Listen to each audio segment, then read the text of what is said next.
My name is Amara. I remember the day like it was a photograph in grayscale, edges fraying, light spilling unevenly across the room. The lawyer's voice trembled, though he tried to hide it under polished neutrality. My mother's will lay open on the mahogany table, a knife disguised as paper. And then he said it, my brother, my blood, the one I had defended at every childhood skirmish. You don't deserve a dime. I smiled, not the kind of smile that melts hearts but the one that flickers across the surface before the storm inside breaks loose. My heart pounded but my voice stayed calm, measured. I had recorded every word, every sneer, every subtle lilt of contempt. And in that moment I realized that sometimes strength is quiet, sometimes patience is the loudest weapon in the room. Before we move on, I need to be honest with you. My heart sank when I saw that 99% of you watch my videos but don't subscribe. It truly means the world when you do. It helps stories like this find the people who need them. So please, take a second to subscribe and don't forget to tell me where you're watching from. I love seeing your locations. It reminds me that stories really do connect us, no matter where we are. My name is Amara. I was 10 the first time I realized my voice wasn't meant to echo in my house. It was meant to be a vessel for other people's expectations, a placeholder for blame, a quiet shield against storms that belong to everyone else. I remember sitting at the scratched kitchen table, the smell of burnt toast mingling with my mother's Chanel No. 5, and my brother, David, leaning back in his chair with that self-satisfied smirk, daring me to speak and daring me to fail. I didn't. I learned early that silence was a form of survival, that nodding, smiling, and disappearing into the corners of rooms could save me from scolding, ridicule, and worse, disappointment. The house was never quiet, not really. There were always conversations loaded with tension, laughter that carried an edge, footsteps that were either chased or chased after. I became the quiet witness to it all. I watched my father retreat behind newspapers thicker than his love, my mother moving like a wisp of smoke, always in a hurry, always calculating. And David, the charming one, the golden child who could do no wrong because he wore mischief like a crown. Everyone assumed I was weak. Everyone assumed I would crumble first. But strength, I learned, doesn't always announce itself in storms. Sometimes it waits in the shadows, patient and slow, like roots growing underground before a tree can rise. Even then I catalogued. I noted his subtle manipulations, my mother's half-hidden sighs of irritation, the way my father's eyes lingered longer on David's successes than on the hours I spent patching our broken family together. I made mental recordings, not of words but of energy, of silences, of the little betrayals that no one else would notice. I understood instinctively that power is often invisible, quiet, intangible. School offered escape, a world where intellect mattered more than appearance. I thrived in books, in whispered arguments about ethics and literature, in the way my voice could finally carry weight without ridicule. But home was my proving ground. Every forgotten birthday, every sneer disguised as advice, every accusation when David stumbled, it all added to the ledger I was keeping in my mind. By 15, I understood one truth. Family isn't always safe, loyalty isn't guaranteed, and love can be a currency traded for comfort rather than a bond. I learned to laugh softly when they expected tears, to nod when they wanted outrage, and to retreat when they assumed weakness. And in the corners of my room, where the evening light fell across cracked floorboards, I allowed myself small rebellions. A journal hidden under my mattress, thoughts scribbled in ink that smelled faintly of hope, lines outlining dreams that no one in my house would ever understand. These were my first acts of strategy, my first victories against a system that had already decided I was expendable. It was subtle, almost invisible work, listening, waiting, learning. My mother never noticed that I knew her favorite flowers would wilt before my brother's careless hands could water them. David never guessed that I remembered every lie he told to protect his image. And my father, he never imagined I was quietly mapping the family dynamic, the patterns of their favoritism and cruelty, like an invisible architect of future reckoning. I wasn't a child seeking revenge yet. I was a child learning patience, watching the storm from the eye, feeling every gust, every crack of thunder, every fleeting sunbeam that promised clarity. By the time I was old enough to understand the consequences of wealth, inheritance, and betrayal, I was ready. Not in anger, not in impulse, but in strategy. And that foundation, fractured as it was by neglect and bias, became the blueprint for what I would one day build.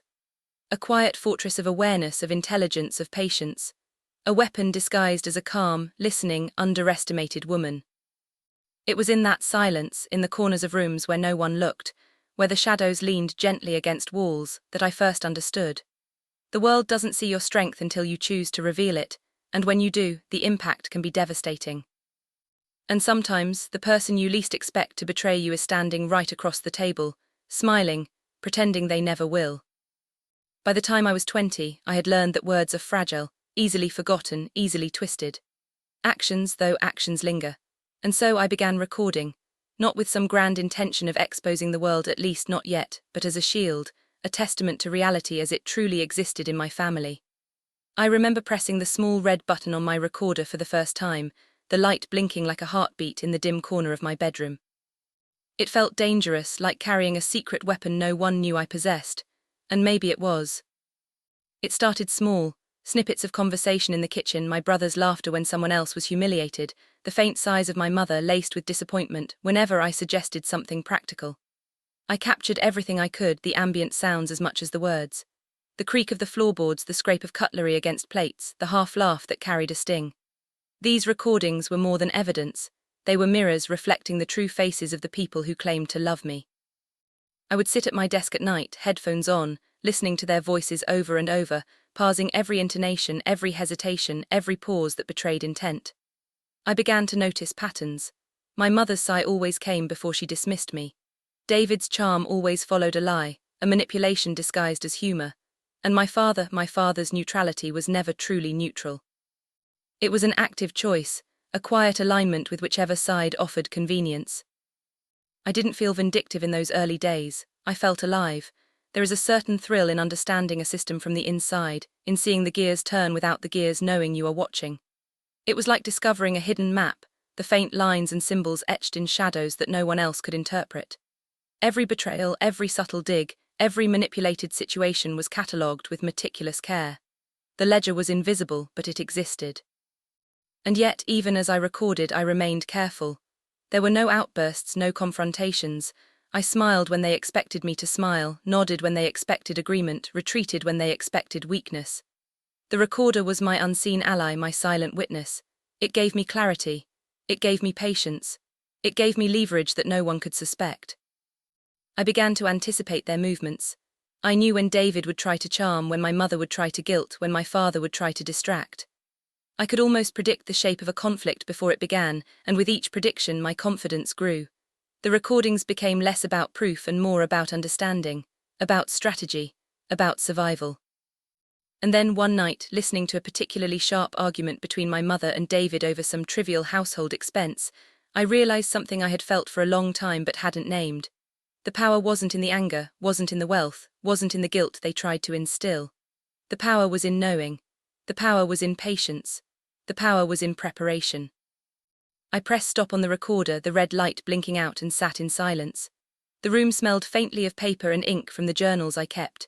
The moonlight sliced across my floorboards, sharp and honest. I felt a tremor of anticipation, a shiver that wasn't fear but the prelude to something inevitable. Something I had been readying myself for my whole life. I wasn't naive, I knew betrayal would come, I knew it would sting. But I also knew that this time I wouldn't be defenseless, not ever again. And somewhere deep inside, I allowed myself the smallest smile.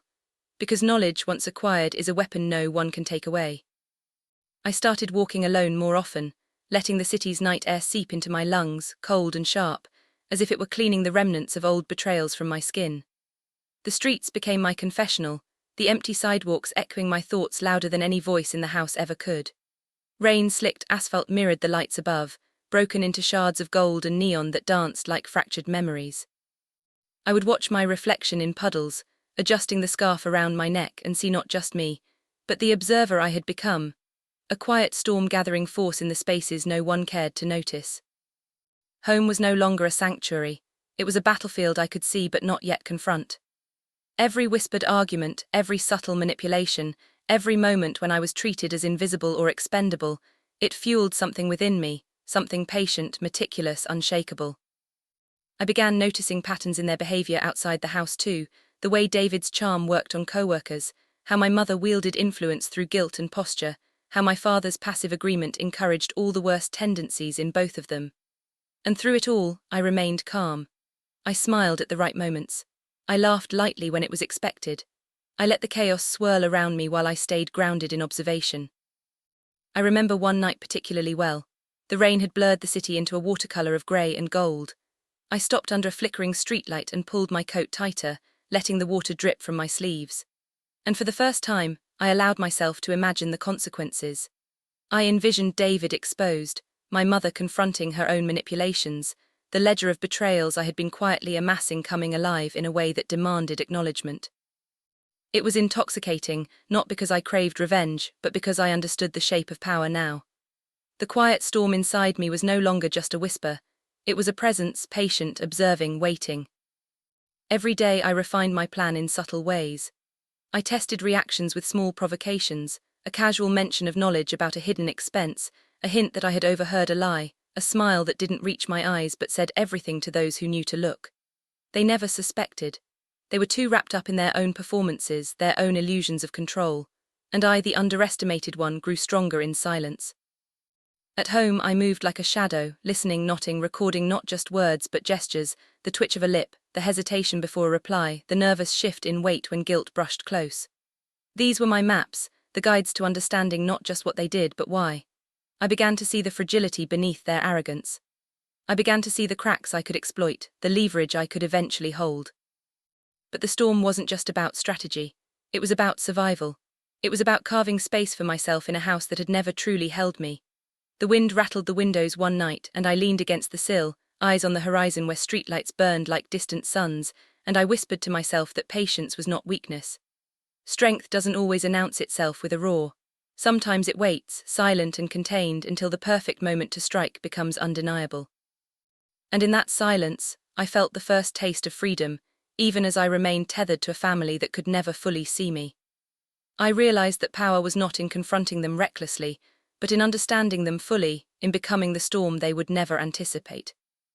I didn't expect anyone to see me, not really, not the me that lingered in the corners of rooms, quietly cataloguing lies and betrayals. But sometimes the universe places people in your life like a gentle push, a nudge that shifts everything without warning.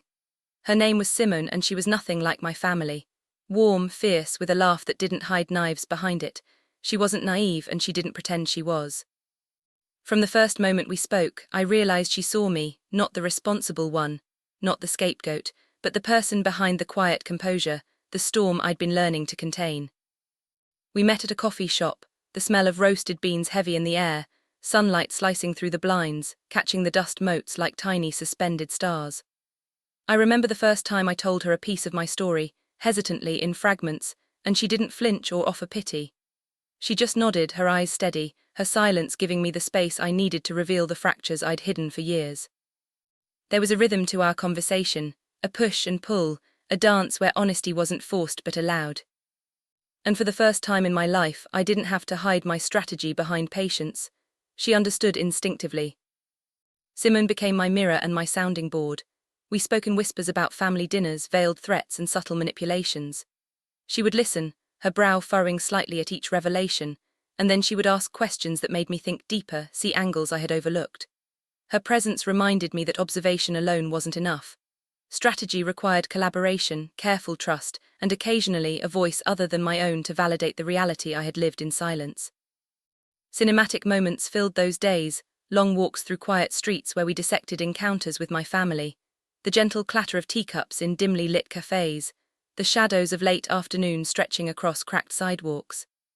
Every conversation left me more resolute, more confident, more aware that I wasn't entirely alone in this fight. She reminded me that alliances could exist outside the warped boundaries of blood, and that strength sometimes grows when you allow someone else to witness your storm. Yet trust was not given lightly. I had been burned too many times, and I knew the cost of exposure. I shared just enough to test her, to see if she could navigate the labyrinth of subtle manipulations I had spent years mapping. And she passed, not because I expected perfection, but because she demonstrated understanding, the rare kind that doesn't flinch in the face of quiet rage, that doesn't judge but observes, that doesn't underestimate patience and intellect disguised as meekness. Together we began crafting plans, small deliberate tests of loyalty, observation of behaviors, hints at knowledge that would later become leverage. Each step was calculated, cinematic in its subtlety. A text sent that provoked a reaction, a casual comment dropped during dinner, a smile that hid sharp awareness. My family never suspected. They never could. I had learned too well how to disappear in plain sight. That chapter of my life shared with Simone was about more than strategy. It was about being seen, being understood, and learning that sometimes the strongest alliances are forged not in blood but in choice. And as I walked home that night, the city lights casting fractured reflections on rain-streaked pavement, I felt a quiet certainty settle over me. The storm I had been cultivating was no longer entirely solitary, and that alone changed everything. I realized early on that knowledge is only power if it is tested, and people reveal their true selves under pressure. I needed to see where the lines were drawn, who in my family would break when confronted with subtle truth, who would hide behind charm, and who, if anyone, might finally respect the patience I had cultivated. The tests were small, almost invisible, but deliberate. A word dropped in passing, a hint of observation, a carefully placed question, all designed to stir reactions without drawing attention to my intent. I remember the first test vividly. We were gathered in the living room, the air thick with my mother's perfume and David's overconfidence. I spoke casually about a minor expense he had claimed as his own achievement, just enough to suggest I had knowledge he hadn't anticipated. The room didn't tremble, but the shift was almost imperceptible. David's smile faltered for a fraction of a second, his hand froze over his drink, my mother's lips pursed ever so slightly. That tiny pause was everything, confirmation that the undercurrents of deception I had long sensed were real, and that even the charming ones could crack under observation. Every family dinner became a subtle battleground. I watched, catalogued, and noted reactions. I learned the way David's ego could be pricked by suggestion, how my mother's guilt could be weaponized against herself, and how my father's neutrality was really a passive acquiescence to whichever side promised comfort. I didn't confront yet. I didn't need to. This was about understanding, about observing how they moved when they believed they were unobserved, and about letting their true colors leak without forcing the confrontation. Cinematic moments shaped the nights. The dim glow of a single lamp casting long shadows, the faint clink of silverware against plates, the whispered undercurrent of family dynamics I had memorized long ago. I could see patterns emerge in the way David gestured when lying, how my mother shifted in her chair when she felt guilty, how my father's voice softened when he wanted to avoid responsibility. Each movement, each hesitation, each almost invisible flinch became another piece of the puzzle. But the tests weren't just about observation. They were about patience and restraint, about learning the limits of control without overstepping. I had learned that impulsive confrontation only fuels chaos, and that a carefully orchestrated reveal is far more powerful. So I smiled, nodded, and allowed their arrogance to continue. The more they believed I was unaware, the more I understood the mechanisms of their deceit. And yet in the quiet moments after each interaction, when I retreated to my room, I felt a strange thrill. The thrill wasn't in malice but in clarity. Each test confirmed what I already suspected. Their sense of superiority, their assumptions of my weakness, were illusions that would one day crumble, piece by piece, under the weight of patient intelligence. By the end of that chapter in my life, I knew one truth clearly. Betrayal, like power, reveals itself to those who wait. And patience, like observation, is a force no one can underestimate. The tests were not victories, not yet, but they were the first cracks in a facade that had been built to intimidate, manipulate, and obscure the truth.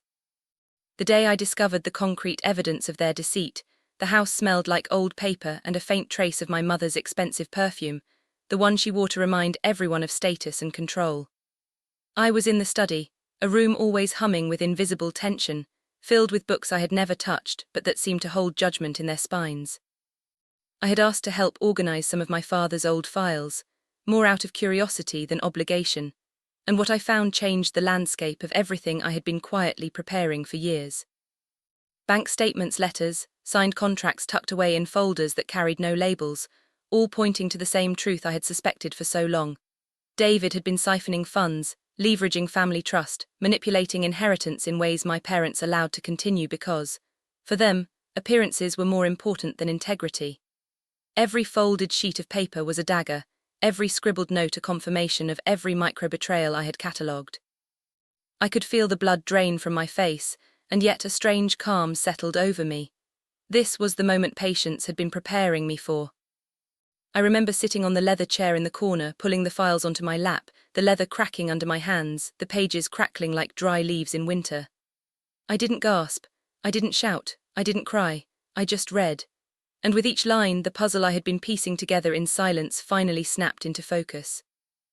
Every lie David had told, Every time my mother had disguised favoritism as concern, every subtle manipulation my father had allowed. It was all there, indisputable, permanent. I could almost hear the quiet storm in me gather force, a slow hum building under my skin. I took photographs, made copies, catalogued dates and amounts with meticulous care. The betrayal wasn't just emotional anymore, it was tangible, measurable, undeniable. I could feel a moral clarity wash over me. I understood now that the quiet patience I had cultivated was not just a shield, it was a strategy, and the strategy demanded more than observation. It demanded precision, timing, and a methodical reveal that would leave no room for denial. Yet even as I catalogued their misdeeds, I felt a pang of sorrow. This wasn't just about money or control, it was about the fracture in what should have been a family. The smell of old paper, the weight of their carelessness, the echo of years I had spent being underestimated, all pressed on me. And in that sorrow I realized that revenge would never be satisfying if it was merely reactive. It had to be deliberate. It had to be just. It had to define not only the truth of what they did, but the clarity of who I was.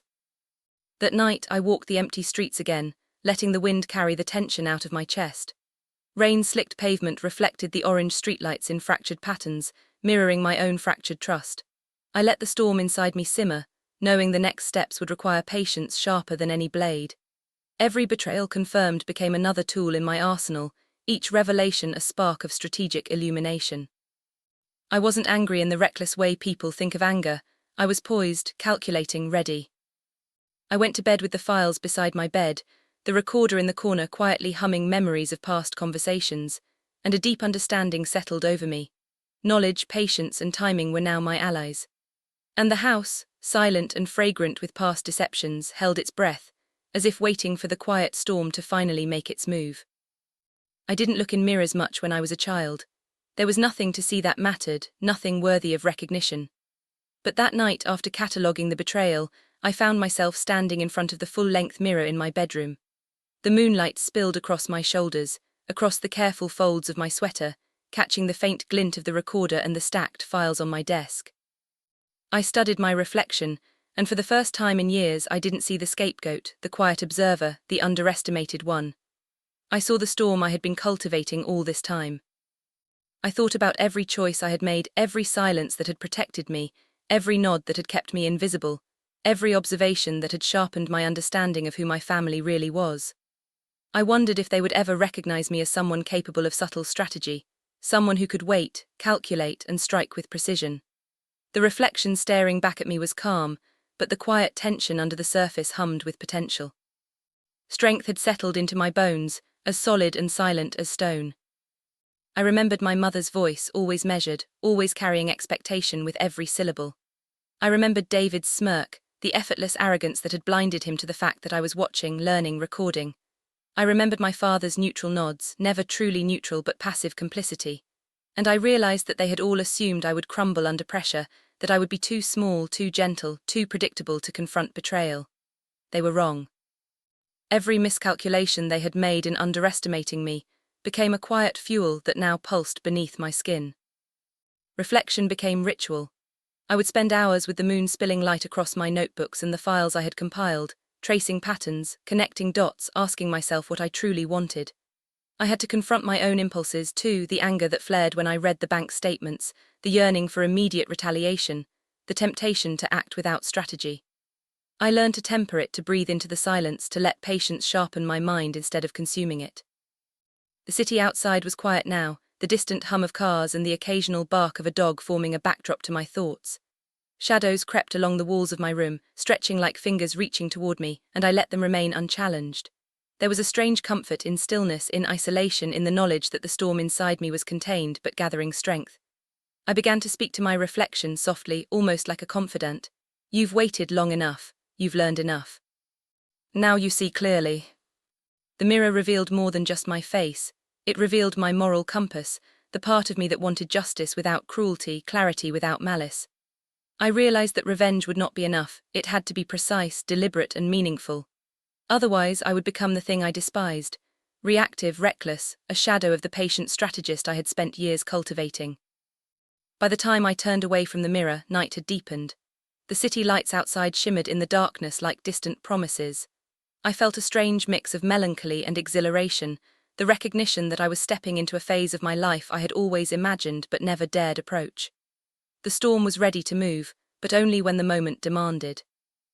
I began to map it all out, the strategy that had lived quietly in my mind for years, now ready to take shape in deliberate, calculated steps. The files I had collected, the recordings, the subtle observations I had catalogued, all became tools in a plan I could trust only myself to execute. I spread everything across the dining room table one night, the warm glow of the chandelier reflecting off the polished surface, casting fractured light across letters, bank statements, and photographs. It felt almost ceremonial, the way chess pieces might line up before a game whose stakes are invisible to the opponent. Every action I had observed over the years, every betrayal catalogued, every flinch of recognition when a lie surfaced, it became a blueprint. I planned not with anger, not with the immediate desire to punish, but with precision, understanding that true power comes not from confrontation alone, but from timing, perception, and leverage. I asked myself the difficult questions: what would break them? What would leave no room for denial? How could I reveal the truth without becoming cruel? Without losing my moral clarity in the process? Each answer required patience, restraint, and honesty with myself. Simone became indispensable during these nights. We would sit across from each other at the table, discussing reactions, rehearsing the timing of words, and mapping out contingencies. The room was heavy with the scent of coffee and wax from a single candle we left burning, flickering light making shadows dance across the walls like ghosts of the past. We spoke softly, our words measured, precise, loaded with subtext, imagining scenarios that could unfold during a family dinner, a casual remark, or a casual confrontation. Each possibility was a thread, and I traced the pattern with care. I also practiced patience. The reveal could not be rushed. Every interaction, every subtle test I had previously orchestrated became a rehearsal for the larger moment to come. I walked the house like an observer, noting lighting, seating arrangements, proximity, small, almost invisible cues that would amplify the impact of the reveal. The smallest detail could tip the balance from disbelief to recognition, from arrogance to accountability. Even as I planned, I allowed space for reflection. I had to ensure that my intent remained clear and my actions purposeful. Revenge for its own sake would cheapen the meticulous work I had invested in. This was not about cruelty, but about justice and clarity. The quiet storm inside me was no longer just patience. It was a deliberate force, harnessed for precision rather than impulsivity. I could feel it building, a low hum beneath my ribs, each pulse synchronized with the careful rhythm of my preparation. By the time the candle burned low, casting long, wavering shadows across the walls, I looked at the table spread before me, documents, recordings, and notes interwoven like threads of a tapestry. I felt the weight of it all settle into a focused determination. I was no longer merely the overlooked one, the silent witness. I was the architect of truth, the strategist who could move with the certainty of someone who had studied every angle, every weakness, every subtle betrayal. I left the dining room that night with a deep exhale, the faint chill of autumn air slipping through the open window, as if the world itself was holding its breath. The storm inside me was still quiet, still patient, but sharper now, honed into a precise instrument of inevitable revelation. I knew that when the moment arrived, everything would shift, and there would be no way for them to deny it. The first move had to be careful, measured, a flicker of awareness, not a full-blown reveal. I chose the evening carefully, a Saturday when the house was full and distractions were plenty. My family believed I would sit quietly, smiling politely, nodding along to David's stories, and never challenge the carefully curated illusion they had built. But I was no longer the quiet observer of years past. That night, I stepped into the living room carrying a subtle weight, a knowledge they had never suspected, a presence that demanded acknowledgement without needing to shout. I began with hints, planted almost casually. A comment about an expense David had claimed for a business trip, an offhand remark about documents my father assumed were private, a question to my mother that suggested I had pieced together details she believed invisible. I watched their reactions closely, the tiny falters in posture, the quick glances exchanged, the hesitation before a smile returned. Every twitch, every pause, every flinch, it was confirmation that the first seeds of doubt were taking root. David's charm was immediate. He smiled, brushed it off, tried to laugh to charm the room into forgetting my words. But the confidence that once protected him wavered in the edges, subtle cracks I had studied for years beginning to show. My mother's lips pressed tighter, and I could see the tension in her hands, the faint tremor as she reached for her glass. Even my father, the passive observer, stiffened slightly, as though the weight of unspoken truths had finally brushed against him. I did not rush. I let the tension breathe, filling the space between words with anticipation. The art was not in confrontation, but in allowing the truth to seep in like water through a crack in stone. The living room, normally filled with mundane conversation and polite laughter, felt charged, almost cinematic. The chandeliers reflected light like fragmented stars, and shadows moved with deliberate ambiguity across the walls. Every subtle reaction told me more about their character than years of observation had ever revealed. Simone had reminded me beforehand, let them reveal themselves, let their own arrogance work against them. I nodded silently, trusting the patience I had honed over years, and so I watched. I smiled softly, the smile of someone who knows more than anyone else in the room, the smile of someone who has waited, who has studied, who has planned. By the time dessert was served, small truths had begun to surface in the room. A careless word from David, a tight laugh from my mother, a slight shift from my father, and I catalogued every nuance. The first move wasn't about victory. It was about testing the waters, creating ripples in a pond they had assumed was still. I had set the pieces, observed the reactions, and confirmed that my family's armor was thinner than they believed. That night, after they retreated to their corners of the house, I lingered in the quiet of the dining room, the soft clink of cutlery still echoing faintly in my ears. I placed my hand over the stack of files, feeling the weight of preparation, the pulse of anticipation.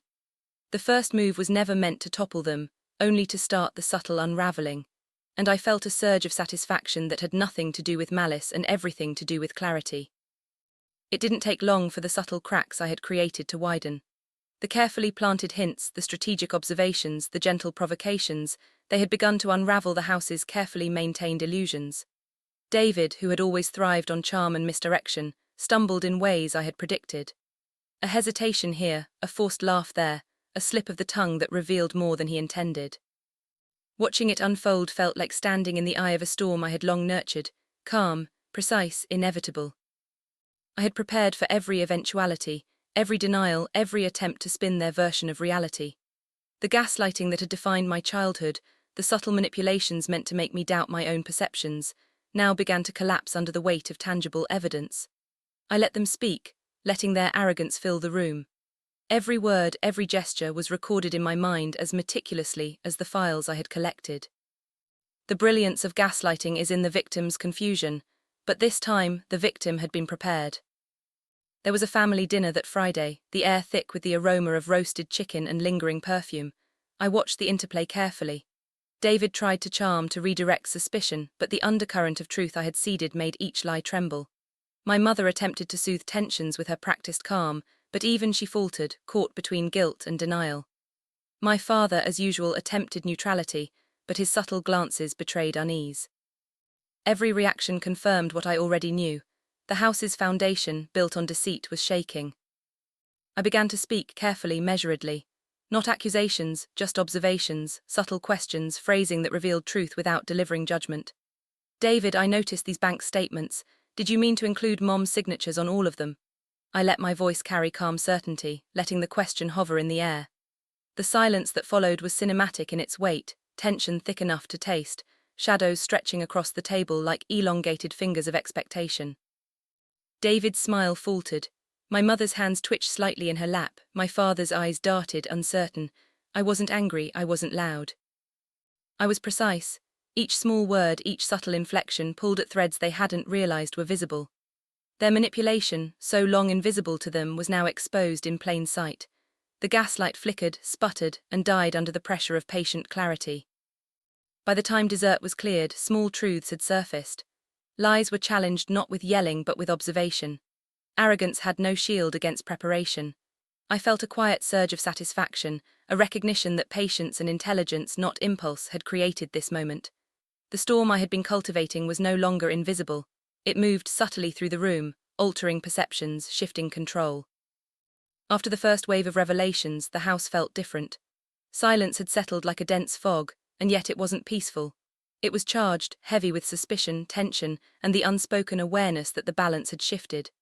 I moved through rooms with the ease of someone who knows every corner, every shadow, every secret that had previously gone unnoticed. And in that quiet, I finally allowed myself to feel the isolation I had carried for years. It was strange, being both the observer and the architect. No one understood the patience it had taken, the meticulous calculations, the long hours of listening and recording. They were still blind to the storm I had cultivated. And yet there was freedom in it, a recognition that I was finally acting on my own terms. I could move, speak, and plan without the invisible chains of expectation that had bound me my whole life. Simone stayed close, her presence a grounding force. We would meet in quiet cafes under dim light, the smell of coffee heavy in the air, and we would talk strategy, not with excitement but with calm deliberation. She reminded me that isolation doesn't weaken the prepared, it strengthens. It allows for reflection, for clarity, for insight that only patience can cultivate. And reflection became my secret weapon. I revisited every interaction, every subtle betrayal, every recorded conversation, seeing new angles, new patterns I had missed. The cinematic texture of those nights was unforgettable. Rain splashed against the cafe windows, blurring streetlights into streaks of gold and red. The world outside moved without knowledge of the quiet storm brewing within me. I felt the tension in my chest, the slow hum beneath my ribs, and I let it pulse. Not anger, not fear, but a focused, deliberate energy that only grows in solitude. It was during one of these reflective nights that I realized a truth I hadn't fully acknowledged. Isolation had been my teacher. My childhood invisibility, my underestimated presence, the years of being overlooked, they had prepared me for precision, patience, and clarity. I didn't need confrontation to assert power. I needed understanding, strategy, and the courage to act only when the moment was undeniable. At home, I walked the quiet halls alone, cataloguing reactions to the small revelations I had set in motion. I noticed glances, small hesitations, micro-expressions that betrayed guilt and recognition. The house itself seemed to respond to my presence differently, less the place of oppression it had once been, more a stage upon which I could orchestrate the next act. I realized then that isolation was not loneliness, it was preparation, reflection, and power in its purest form. By the time night fell, the house was silent except for the faint hum of the refrigerator and the distant city sounds. I stood by the window, the glow of streetlights reflecting off rain-streaked glass. Shadows stretched across the walls of my room like extensions of the storm inside me, and I allowed a small smile to form. Isolation had honed me, sharpened me, and illuminated the path forward. I was ready. Not reckless, not impulsive, but inevitable. The confrontation was not an explosion. It was a slow, deliberate unfolding, like dawn stretching across the horizon, inevitable and undeniable. I had rehearsed it in my mind for months, every word, every pause, every subtle gesture designed to reveal truth without shouting it into existence. The house, which had once felt like a cage, now seemed like a stage. Every shadow, every light, every reflective surface became a tool, amplifying the weight of observation and awareness I had cultivated for years. It began at dinner, a simple family gathering meant to be casual, ordinary. I arrived with files hidden in a slim briefcase, recordings stored securely, my presence calm but charged. David smiled, confident, already assuming the script he had written over decades would continue unchanged. My mother moved with practiced grace, unaware that her subtle manipulations, the ones she used to shape perception and guilt, had been catalogued in meticulous detail. Even my father, passive as always, didn't notice the quiet power I carried, the storm I had been nurturing in patience and silence. I spoke softly, measuredly, letting words land like stones thrown into still water. I began with questions, carefully crafted to draw out truth, to let their reactions speak louder than any accusation I could make. David, when you claimed that business expense, did you account for Mom's signature, or did you forget? My voice was calm, almost intimate, but each word carried the weight of undeniable observation. The room shifted. Shadows seemed to lengthen as tension seeped into the air. David's charming smile wavered. My mother's lips pressed tighter together. My father's gaze flickered, uncertain. The brilliance of patient strategy revealed itself in those moments. I did not shout, I did not attack. I allowed the facts, carefully documented, to breathe. I let the evidence speak, the silence stretch, the room fill with its own tension. They stumbled, each flinch, hesitation, and falter confirming everything I had meticulously prepared over years. The quiet storm I had cultivated was no longer contained. It moved through the space, subtle but undeniable, reshaping dynamics without forceful intrusion. Simone had reminded me of the importance of moral clarity. I felt it in each measured word, in every pause that allowed their own arrogance to betray them. I had no need for malice, clarity and precision were far more potent. Lies unraveled, guilt surfaced, and the subtle power of preparation, years of observation, cataloguing and reflection, revealed itself fully. By the time dessert was cleared, the dynamics of the house had shifted permanently. After the confrontation, I retreated to my room, the moonlight spilling across the floorboards, files resting beside me, recorder silent but present. I felt an unfamiliar lightness, a quiet satisfaction. Justice had been enacted not with aggression but with strategy, truth had emerged not with yelling but with calm inevitability. For the first time, I realized the full power of patience and intelligence as weapons. The house felt different the morning after the confrontation, not chaotic, not silent in fear, but changed in the subtle, unshakable way of things that can never go back to how they were. I moved through it with a new awareness, noticing every corner, every creak of the floorboards, every faint scent of lingering perfume or coffee. The air itself seemed altered, heavier yet clearer, as if truth had replaced illusion, and every shadow held accountability. David avoided my gaze that morning, a tension in his movements that I had anticipated but that still satisfied a quiet part of me. He was careful now, measured in every word because he knew the quiet storm I had become could see through his manipulations. My mother's demeanor shifted too, no longer overtly commanding, no longer attempting to shape perception with subtle gestures. Her guilt was a quiet companion now, woven into her posture, her careful smiles, her hesitant words. Even my father, the ever-neutral observer, seemed to carry a weight he had never acknowledged, a recognition that the scales of the house had shifted irreversibly. I spent the day cataloguing reactions, observing not with malice, but with the calm precision that had defined me for so long. Every flinch, every hesitation, every carefully calculated apology revealed the depth of their understanding, or their recognition of the power I now held. It was both humbling and exhilarating to see the impact of patience, strategy, and meticulous preparation manifest so clearly in their behavior.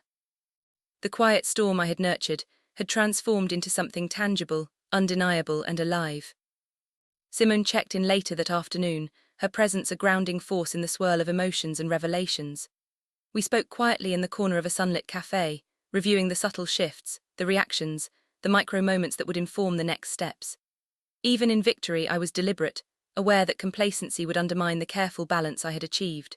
The city hummed outside, unaware of the small seismic shifts occurring in the lives of a family long defined by control and deception. I realized then that the aftermath was not about punishment, it was about transformation. Their recognition of truth did not bring them low in a spectacle of revenge. It elevated me, clarified my own boundaries, and defined the moral center I had fought to maintain. Justice, I discovered, was not in shouting, not in exposing cruelty, but in allowing the truth to emerge with precision, letting their own actions validate the reality I had known all along. That night, as I lay in bed, moonlight tracing patterns across the ceiling, I felt a quiet pride, tempered with reflection. The house, once a stage for manipulation, had become a theater of clarity. Shadows that once concealed deceit now highlighted truth. I was no longer just the observer, no longer just the underestimated one. I was the strategist, the quiet storm realized, the embodiment of patience and foresight. The house was quiet in a way it had never been before. Not the eerie stillness of tension, but a settled calm like the air after a storm has passed. I walked through the rooms one last time, noticing the small details that had once been instruments of manipulation. The scratches on the floor, the faded wallpaper, the faint scent of perfume that had always reminded me of control.